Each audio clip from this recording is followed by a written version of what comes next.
आणि हा सापाचा विंचवाचा स्वभाव आहे, बदल्याचा भाव.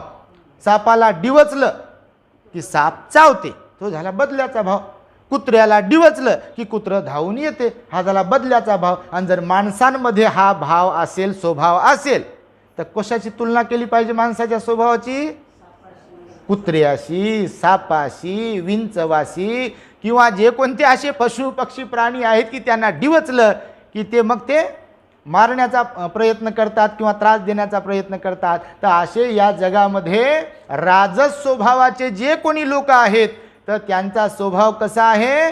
एक तर कपटी, दुसरा ईर्ष्यावान, आणि तिसरा बदल्याची भावना त्यांच्या मनामध्ये असते. आपण कोणत्या स्वभावात मोडतो?